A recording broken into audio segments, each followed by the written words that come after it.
Hi everybody, this is Player 2, highlighting for you the 10v10 Hellgate mode. This is an extremely fun mode. As you guys have probably seen before, I'm more of a Corrupted Dungeons or 5v5 player. However, we want to try out this new gameplay, and it's just a lot of fun. You're going to see a lot of big claps, a lot of different weapons and whatnot across the different teams. It's a lot more versatile than 5v5 in terms of compositions that you can try and experiment, as well as just a lot less logistical of a requirement compared to 20v20s. So I'm going to walk you guys through a couple of the builds that I'm using, a couple of big plays, our strategy, and just overall share with you some of the big fights that we had this week. So this first weapon that you're going to be seeing for most of the clips here is the Infernal staff. It's going to be your basic front to back royal robe strategy, just spreading dots. It really works really well with the rest of our comp, which is more of a front to back rot with ZVZ pressure or AoE pressure. We are using a Hand of Justice, Evensong, Perma, Nature Healer, and Holy Healer, as you can see with all the green stacks going across, which is extremely important for both the sustain as well as the emergency heals. In this clip I'm using the demonic staff rather. It's another support weapon that's really good for anti-heals. It gives you that 60% healing reduction AoE on the E. It lasts for 10 seconds, and I'm running it with Assassin Hood, Refreshing Sprint, and Pork Omelet, which gives you basically your E every 10 to 15 seconds. It's extremely effective for shutting down the nature healers as well as the holy healers that you're going to see on the other side, and it combos really well with the Evensong that's on your team as well. So as you see there, we're getting pretty good value out of our clumps. Our Evensong and our Hand of Justice are also running Assassin's Hood, which give us extremely good sustainable pressure on AoE, as well as sustaining the anti-heal pressure on the enemy team. There you see E that I try to land on their backline healers, as well as the Pierce that you're going to get back roughly every 5 to 10 seconds with as much refreshing cooldown that you're seeing there. I got in a little bit of a pickle here, but with Hellion Jacket, I was able to stay alive.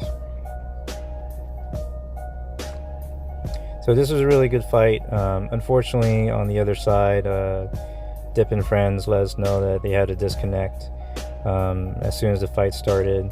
So it was a 10v9. On our side, however, our perma got instantly deleted, so they evened the numbers out pretty quickly, because that's what they do. This was a really good fight with the Curse maintaining a lot of pressure with their crossbow, syncing up both pierces. That's how the perma on our side was able to get deleted within the first 5 seconds of the fight. J-Boom is applying pressure to our back line, but that's where the Infernal staff really shines, is keeping bruisers off of our back line. Not sure if you saw it there, but I was able to cancel out Nugent's Hand of Justice E with the Firewall. And that's how you want to use the firewalls preemptively, just shut down their bruisers. Zerfax is free casting on his perma, but we're able to get a lot of executes in on our side by maintaining the anti-heal pressure, as our comp is set to do, and the fight is effectively over at this point.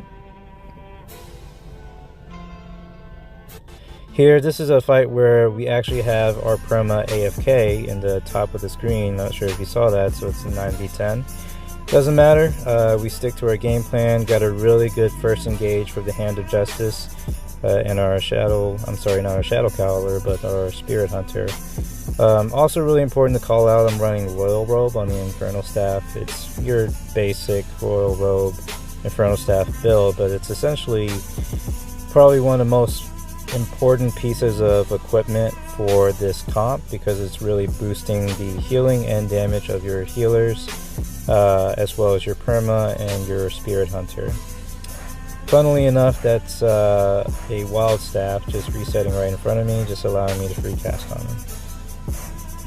Here I want you to pay attention to Snake the Cat. He's the enemy heavy mace on the other team.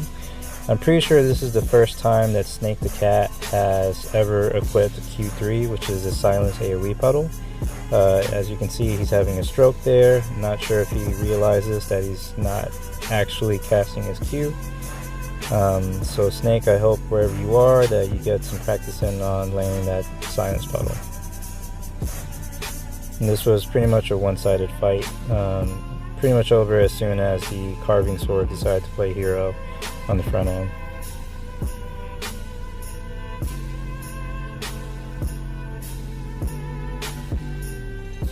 This was another really good fight against our Brazilian counterparts. We like to fight them on a nightly basis. They're pretty good competition. That includes Otakafu and Rick and friends. As you can see, I'm drawing down the firewall preemptively to keep their bruisers off of our backline.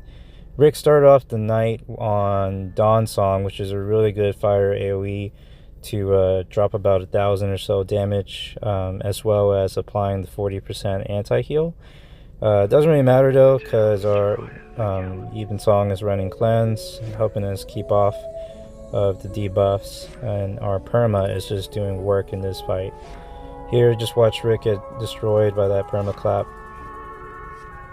Unfortunately, the Purity Robe from their Halifal was a little bit too late to canceling our clumps. Here's an example of just applying that front to back pressure to keep our backline safe.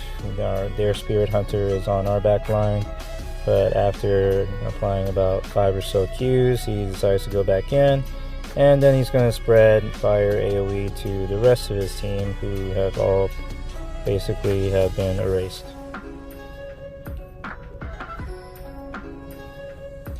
This is a really good fight against the same team. You're going to see a really good cleanse from our Even Song here after their Even Song drops an E on us. Pay attention to the left side of the screen. Is where you're going to see a lot of your Hand of Justice and perma clumps. Also going to see how well the Royal Robe really buffs the damage on our perma, as well as our Spirit Hunter and our healers. Here's a good cleanse. About to drop the Royal Robe here. Everyone's stacking up for some buffs, and then there's the Fat Clump. And this is effectively when the fight is over, is after we land that Royal Robe with the Hand of Justice and the perma. So that's all for the VOD walkthrough on my part. I'm going to let you guys enjoy the rest of the video. A couple of other things. I get this question basically every video that I put up in terms of what phone do I use. It's the Samsung S20 Plus. It's a 12GB RAM model with the Snapdragon 865 chipset. It's not the best phone out there, but it's probably one of the better phones, and it's absolutely necessary that you have the at least 10 gigabytes of RAM, especially if you want to compete in PvP. Outside of just doing market trades and whatnot, as well as having enough memory to run Discord, record videos in 4K UHD, listen to YouTube or whatever else you got going on. Other than that, if you are a phone gamer, mobile gamer, whatever on Albion, and you're looking for a community, or you just have any questions in terms of how to get started, tips and tricks and whatnot, check out the guild Discord, or you can just message me in game, and I hope to see more of you guys in the 10v10 Hellgate scene. Enjoy.